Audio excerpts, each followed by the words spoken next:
5월은 가정의 달입니다. 이 가정이라고 하는 것은 인간 세상이 만들어지고 나서 가장 최초로 만들어진 조직이 있다고 하면 바로 이 가정이지요. 하나님께서 천지를 창조하시고 아담을 창조하시고 하와를 창조하셔서 가정을 이루신 것에서부터 인류의 역사는 시작이 된다, 이렇게 얘기할 수 있습니다. 성경은 여러 곳에서 가정의 가치에 대해서 중요하게 언급하고 있는 부분들이 굉장히 많이 있는 것을 우리가 볼 수가 있습니다.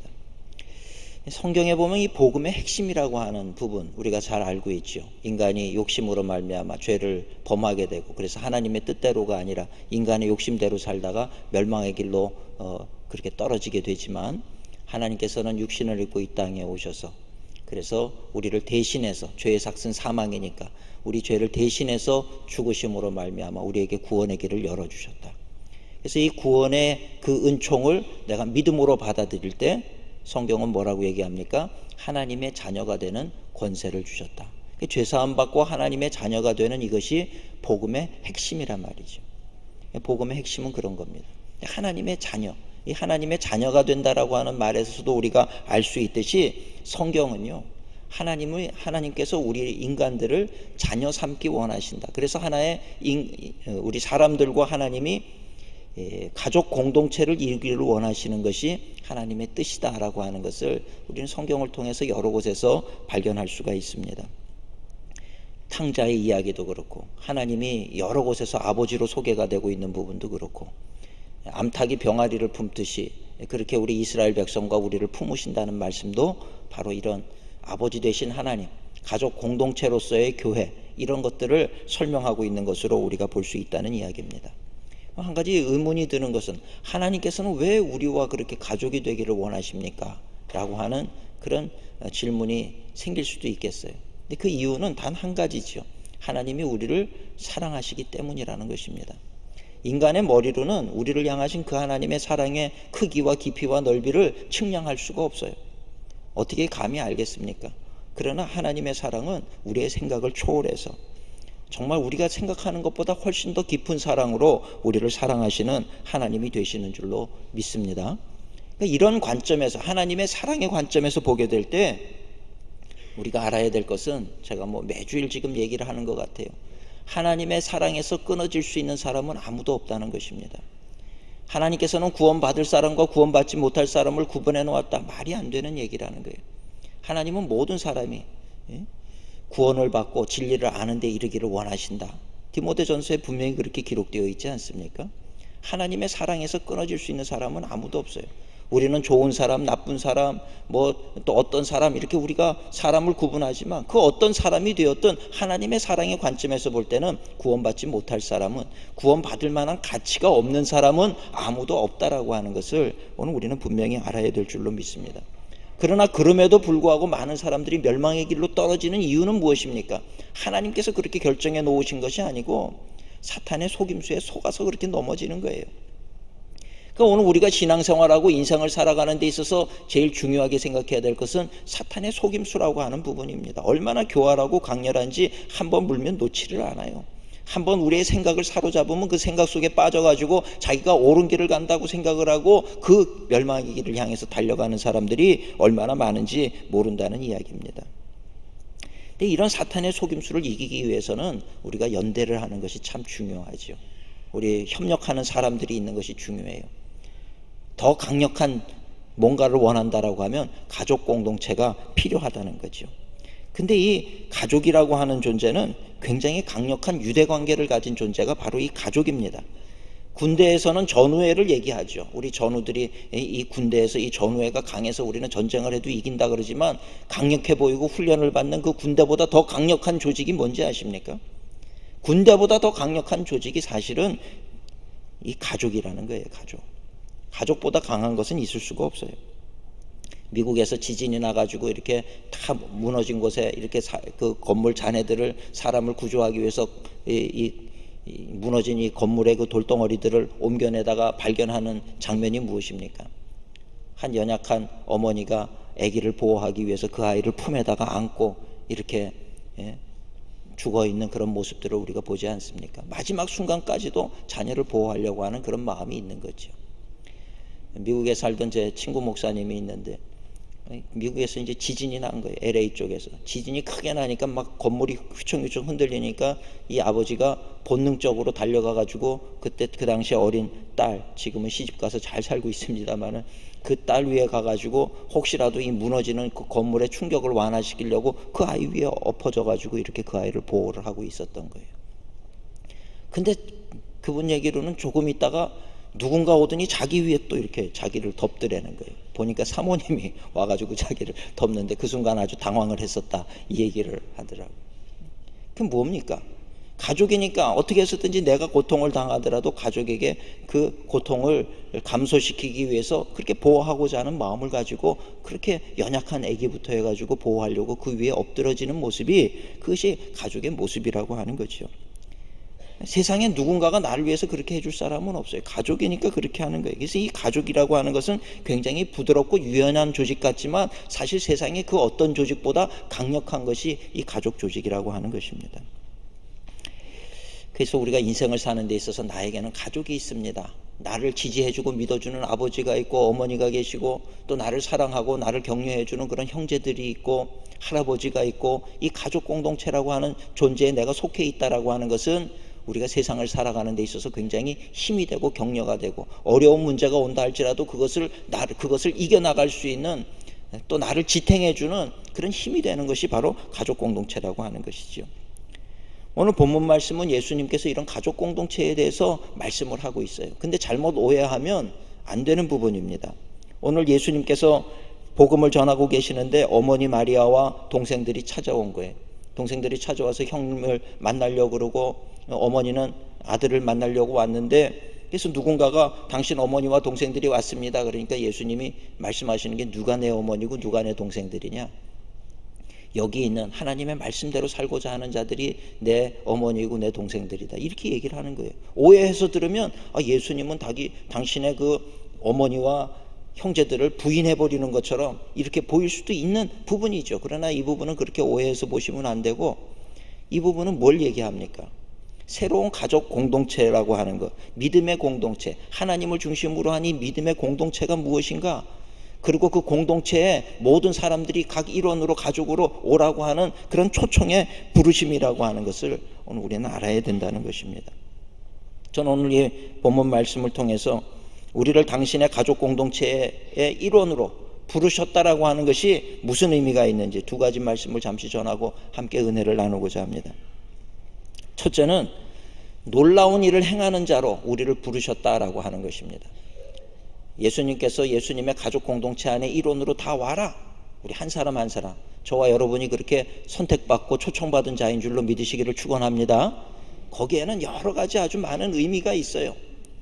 근데 그 중에 하나가, 우리가 예수님의 가족 공동체 안에 들어온다는 건 예수님께서 우리를 보호하신다는 의미도 있고, 우리와 함께 하시겠다는 의미도 있고, 여러 가지가 있죠. 그 중에 또 하나의 중요한 의미는 바로 놀라운 일, 큰 일을 행하게 하시기 위해서 가족 공동체로 부르셨다는 거예요. 놀라운 일이라고 하는 것은 평범을 뛰어넘는 거지요. 말 그대로 놀라운 일입니다. 그래서 누군가 놀라운 일을 하는 사람을 보면 부러운 마음이 드는 거예요. 나도 저렇게 했으면 좋겠다. 저 사람 참 대단하다. 그런 생각을 갖고 부러운 마음을 갖지요. 근데 이렇게 놀라운 일을 하는 사람들 보면 공통적인 특징이 있습니다. 그 공통적인 특징은 뭐냐 하면 바로 자존감이 높다라고 하는 거예요. 자존감이 높은 사람들이 큰 일을 한다는 거죠. 근데 이 자존감이 높다라고 하는 것은 절대로 자신에 대해서 비관하거나 비하하지 않습니다. 아무리 어려운 일이 주어져도 못한다라고 얘기하고 중간에 포기하지 않아요. 자존감이 높은 사람은 도전하게 돼 있어요. 그래서 제가 누군가를 중매를 하거나 또는 이제 결혼한다고 신랑 될 사람, 신부 될 사람을 데리고 오면 제가 제일 먼저 보는 게 사실 자존감이 있나 없나를 보는 거예요. 여러 가지 대화를 통해서 대화를 나누다 보면 이 친구는 아주 자존감이 높구나. 자존감이 있느냐 없느냐를 보는데, 이게 왜 중요하냐 하면 자존감이 높은 사람은 가족이 실수하거나 앞으로 어려운 일이 있어도 그것을 능히 이겨나갑니다. 근데 자존감이 무너져 있는 사람은 잘하는 일을 봐도 비난하게 되고 그거 아니라고 얘기를 하고, 가족 간에 조금 어려운 일이 생기면 그것을 공격하고 비난하고 힘들어하고, 가족이 생활을 하는 데 있어서 지치게 만드는 게 이 자존감이 낮은 사람들의 모습이에요. 자존감이 낮은 사람은 아들이 나를 따라서 행하더라도 그것조차도 싫은 거예요. 왜 너한테도 그런 모습이 있느냐? 비난하게 되어 있단 말이죠. 자존감이 높아야 되는 거예요. 근데 이렇게 자존감이 높으면 일상생활을 하는 데 있어서도 중요한 역할을 합니다. 어떤 어려운 일이나 두려운 일이 와도 그걸 도전하게 돼 있다는 거예요. 스포츠 종류가 요즘은 굉장히 많죠. 그 중에 하나가 이 서핑하는 사람, 파도를 타는 사람들이 있죠. 보드를 타면서 그 파도 위에서 그 파도를 즐기는 사람들을 서퍼라고 얘기를 합니다. 근데 이들의 특징은 뭐냐 하면 파도를 두려워하지 않는다는 거예요. 파도가 두려운 사람은 절대로 파도를 탈 수가 없는 거죠. 이 사람들에게는 저 파도는 위험한 도구가 아니라, 위험한 어떤 상황이 아니라 나에게 있어서 즐거움을 주는 상대로, 그렇게 대상으로 받아들여지는 거예요. 그러니 그 파도가 크면 클수록 그거를 타면서 즐기는 그런 서퍼들의 모습을 보게 되는 거죠. 이 서퍼들은 일단 파도가 와도 절대 죽지 않는다, 그런 확신이 있어요. 저것은 우리에게 기쁨을 준다, 이런 확신이 있으니 남들은 두려워하는 그런 파도라 할지라도 누군가는 그 파도를 타고 놀고 즐기는 그런 도구로 사용하고 있다는 것입니다. 근데 이런 사람이 무슨 일을 할 때 이런 확신과 어떤 도전 정신이 중요한데, 그런 것들이 어디서부터 비롯되느냐 하면 바로 자존감에서부터 비롯된다는 거예요. 근데 이런 자존감이 있느냐 없느냐, 이것이 어디서 또 만들어지느냐 하면 바로 가정에서부터 만들어진다라고 하는 것입니다. 가정에서, 건강한 가정에서 칭찬을 들으며 그렇게 서로 격려하는 가정에서 자란 사람들은 자존감이 높게 되어 있다는 거예요. 그러나 이 자존감이 이 가정에서 이 말조심을 하지 않아서 상처를 주고 네가 뭘 할 수 있느냐, 너는 아무것도 못한다, 그러다가 망할 거다, 어려워질 거다, 그러다 보면, 그런 얘기를 듣다 보면 이 자존감이 다 무너져 버리니까 아이들이 자기 안에 있는 그 큰 잠재력을 활용도 제대로 못한 채 그냥 무너져 버리고 무기력하게 그렇게 살아가는 사람들이 얼마나 많은지 모른다는 거예요. 가정교육에 있어서 제일 중요한 것은 부모가 말조심해야 된다는 거예요. 말을 가려서 하고 자존감을 세워주는 얘기를 해야 되고, 그죠? 그럼 그 아이들이 자존감이 강하면 나중에 그 아이들로 말미암아서 일어나는 일은 엄청난 일을 하게 된다는 거죠. 청소년 심리학자들의 얘기가, 비행 청소년은 왜 비행 청소년이냐, 어려서부터 듣지 말아야 될 말을 너무 많이 듣고 자란 아이들이 비행 청소년이 된다는 거예요. 세상에 태어나면서부터 DNA가, 이 유전자가 비행 청소년으로 태어나는 사람은 없다는 거예요. 자라는 과정에서, 가정에서도 그렇고 학교에서도 그렇고 친구들 사이에서도 그렇고, 제일 먼저는 가정에서죠. 가정에서 자꾸 비난의 소리를 듣다 보면 세상에 나가서도 아이가 위축되게 돼 있어요. 아무것도 하지 못하니 또 세상으로부터 비난의 소리를 듣게 되는 거죠. 그러다 보면 이제는 나도 모르겠다, 될 대로 되라는 식으로 그렇게 살아버리다 보니 비행 청소년이 되고 만다는 이야기입니다. 세상을 살면서 이 가정 안에서 건강한 그런 생각을 가지고 칭찬을 들으며 격려를 받으며 그렇게 자존감을 갖게 되는 것은 참 중요하죠. 그래서 심지어는 어린 시절에 내가 부잣집에서 살았던 사람은 지금 비록 가난하게 살아도 예전에 우리 집이 그 동네에서 가장 부자였다, 그럼 그런 것을 가지고 자존감으로 삼고 살아가는 사람들이 있단 말이죠. 어떤 학자의 집에서 자란 사람은 우리 집은 다 머리가 좋은 집안이다, 이런 것들이 스스로 느끼는 그런 자부심과 자존감이 되는 거거든요. 어떤 또 좋은 일들을 하는 그런 사람들, 명문의 가문에서 태어난 사람들은 그런 자존심을, 이 자부심을 가지고 살아가다 보니까, 그러니까 어딜 가도 기가 죽지를 않고 그렇게 떳떳하게 살아가는 모습들을 우리가 보게 된다는 이야기입니다. 근데 이렇게 얘기를 하면, 목사님 말씀이 옳은데 나는 정말 어려운 가정에서, 자존감 다 무너지는 가정에서 그렇게 성장을 했는데 그럼 저는 어떻게 해야 됩니까? 혹시 그런 생각 가지고 계신 분 있을지 모르겠어요. 그렇다 할지라도 좌절하지 마시기를 축원합니다.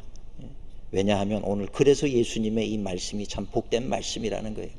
이 예수님의 말씀은 세상에서 어떠하든지 그것이 중요한 것이 아니고 내가 너희를 선택했다는 거예요. 한 가정에, 그 어떤 좋은 가정에 속한 것도 그렇게 너희들의 자존심이 세워지고 그런다라고 하면, 하나님 나라의, 이 하나님 가정의 일원으로 선택받았다라고 하는 게, 이거 얼마나 감사하고 영광스러운 일이냐는 거지요. 오늘 우리 성도님들, 내 가정이 어떠하든지 그거 보지 말고 예수님은, 하나님은 우리를 하나님 가족 공동체의 일원으로 부르셨다는 사실에 감사하고 기쁨으로 나아가는 우리 성도님들이 되시기를 주님의 이름으로 축원을 드립니다. 우리가 살면서 이 사실을 아느냐 모르느냐는 굉장히 중요하다는 거예요. 하나님 가족의 공동체의 일원, 이것은 그저 이 머릿속으로 지식적으로만 되어지는 말씀이 아니고 실제로 하나님 가정의 가족의 일원으로 내가 부름받았다라고 하는 사실이에요. 여러분들, 내가 선택해서 이 교회로 온 것 같아도 그것이 아니고 하나님의 도우심과 예비하심 가운데 여러분들이 이 신앙 공동체 안에 오게 되었다라고 하는 것을 깨닫는 우리 성도님들이 되시기를 주님의 이름으로 축원을 드립니다. 이 사실을 깨닫는 사람은 어떤 어려움이 오고 역경이 온다 할지라도 포기하지 않아요. 오히려 그런 어려운 순간을 기적을 이루는 그런 기회로 삼고 도전하는 자가 된다는 거예요. 그것이 바로 크리스찬이 세상을 살아가는 방식이라고 하는 것입니다. 저는 지난 주간에 저희 교회에서 단체로 영화를 봤잖아요. 서서평이라고 하는 선교사에 대한 다큐멘터리 영화를 보지 않았습니까? 서서평이라는 여자 선교사님은 독일계 미국인이에요. 원래 이름이 쉐핑인데 비슷하죠. 쉐핑, 서평. 그래서 서서평이라고 한국 이름을 가졌어요. 조선 땅의 모든 사람들에게 어머니로 불림받았던 그런 훌륭한 사람입니다. 저는 이 서서평 선교사님을 생각할 때마다 인간이 정말 사람답게 사는 길이 무엇이고 가치 있게 사는 길이 무엇인지를 보여준 귀감이 되는 사람이라고 저는 그렇게 소개를 하고 싶어요. 근데 이분이 이렇게 귀하게 가치 있게 인생을 살기까지는 그분의 자존감이 어떤 좋은 가정 배경에서 만들어진 것이냐 하면 그렇지 않다는 거예요. 그분의 가정 배경을 보면 누구보다도 열악하고 불쌍한 그런 불행한 가정에서 태어났어요. 아버지가 누군지도 몰라요. 미혼모인 어머니에게서 태어났어요. 어머니는 자기 살기 위해서 미국으로 떠났고 독일에서 할머니와 둘이 그렇게 살다가 예절 교육이나 이런 거 그저 방치된 채 그렇게 살았죠. 아무도 예절을 가르쳐 주지 않으니 친구들 사이에서도 왕따로 그렇게 살았어요. 그러다가 12살이 될 때 할머니가 돌아가시니 어떻게 삽니까? 미국으로 어머니를 찾아서 오게 되는 거죠. 와가지고 어머니를 만났는데 반갑게 맞아주는 것이 아니라 배척을 받고 알아서 네 인생 네가 살아라. 버림을 받았어요. 그러니까 미국 속에서 어렵게 힘겹게 그렇게 사춘기 청소년기를 지나면서 대학을 가게 되고 간호대학에 가서 간호사가 됐단 말이죠. 그랬던 이 쉐핑 선교사에게 조선이라고 하는 작은 나라가 있는데 일본이 그렇게 지금 수탈을 당해가지고 일본에 의해서 수탈을 당해서 지금 많은 어려움 가운데 있고 고아들이 많고 힘든 사람이 많고 그 얘기를 듣고는 주저하지 않고 이 조선 땅 이역만리 먼 땅으로 배를 타고 건너온 사람이에요.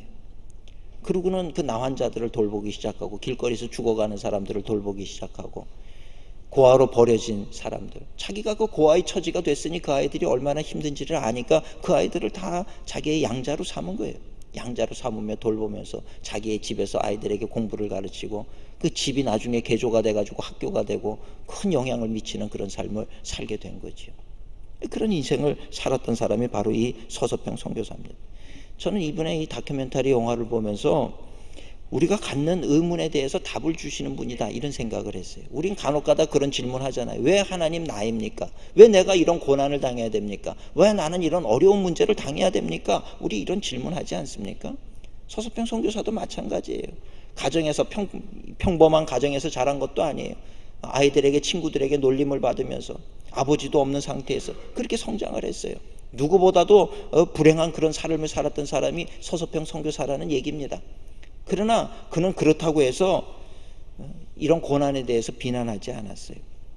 그리고 정말 누구보다도 이렇게 귀한 인생을 살았던 사람이죠. 가치 있는 인생을 살고 그 누구보다도 정말 칭찬받을 만한 그런 인생을 살았던 사람이 이 서서평 선교사예요. 세상의 눈으로 볼 때는 버림받은 작은 여자아이, 불쌍한 여자아이로 보여지겠지만 믿음의 눈을 열고 보면 서서평의 그런 모든 일생은 하나님께서 정금으로 만들기 위해서 다듬고 또 다듬던 순간이었다는 것입니다. 그리고 그걸 통해서 누구보다도 귀한 인생을 살도록 서서평을 지원하고 후원하고 인도해 주신 분이 하나님이시더라는 거죠. 근데 서서평 선교사는 이런 하나님의 도우심과 인도하심을 알았던 선교사였어요. 자기의 이런 모든 고난 속에서도 자기는 이 세상에 속한 존재가 아니라 하나님 나라의 일원이라고 하는 하나님의 가족 공동체의 한 일원이라고 하는 것을 알았기 때문에 그런 역경을 오히려 많은 사람들을 돕고 후원하고 살리고 이렇게 가치 있는 삶을 살아가는 데 있어서 쓰임받는 그런 존재가 될 수 있었다는 얘기입니다. 우리 사랑하는 성도님들, 내 가정 형편이 어떠하든지 내가 처한 상황이 어떠하든지 그거 보지 마시고 오늘도 우리를 부르시고 인도하시고 우리를 다듬으시는 하나님을 바라보시기를 주님의 이름으로 축원을 드립니다. 그리고 그 하나님의 가족의 일원으로 내가 부름받았다는 사실에 감사하시기를 축원합니다.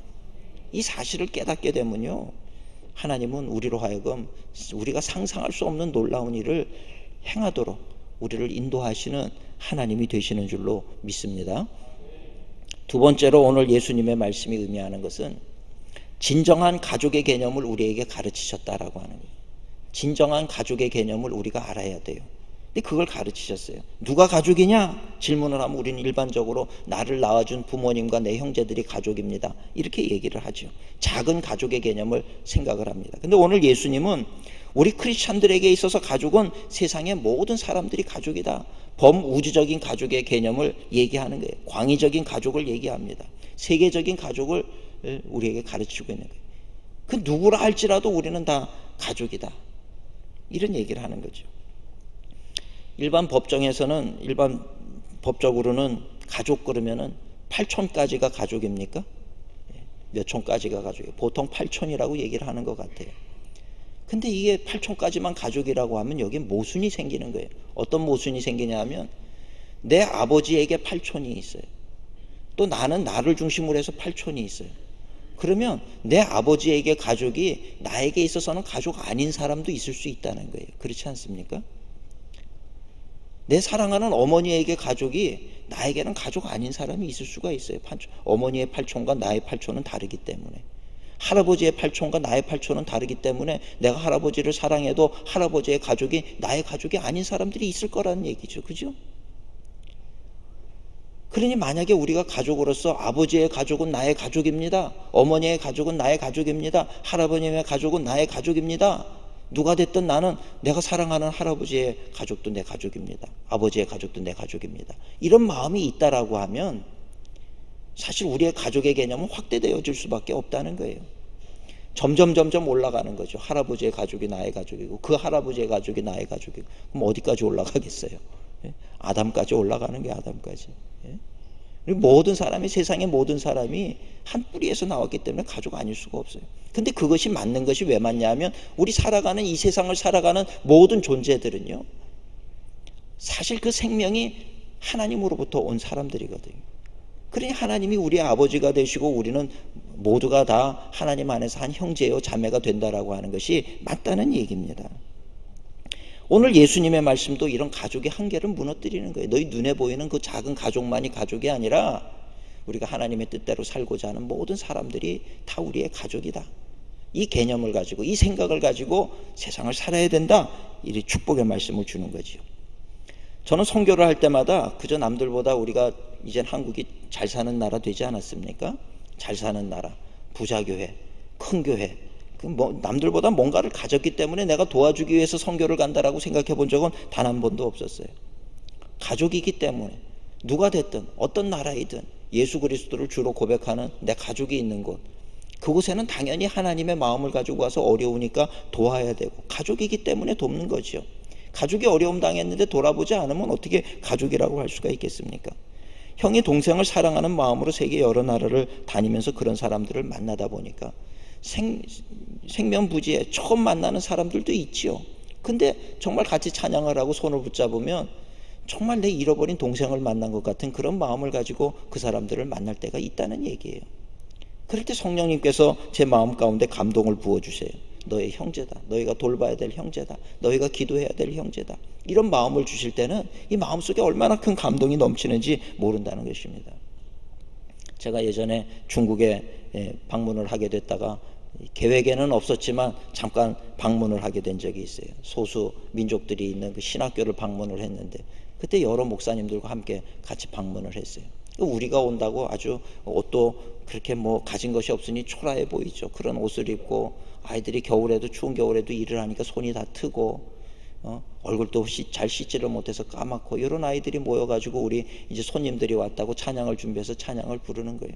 몇몇 목사님들이 이렇게 그 찬양을 듣고 있는데 갑자기 제 마음속에 하나님이 감동을 주시는 거예요. 성령님께서 네가 돌봐야 될 너의 자녀들이다. 이 마음을 주시는데 얼마나 제가 그 자리에서 펑펑 울었는지 몰라요. 너무나도 당황이 됐어요. 많이 울었어요. 이 옆에 있던 같이 갔던 목사님들이 평소에 바늘로 찔러도 눈물 한 방울 안 흘리게 생긴 그런 목사가 우니까 다 당황을 해가지고 나중에 왜 그렇게 울었느냐. 찬양이 감동이 돼서가 아니라 성령님이 주시는 감동이 있었기 때문에 저 아이들을 내가 돌봐야 되는구나. 가족이기 때문에 돌봐야 되는구나. 이 마음을 하나님이 주신 거였거든요.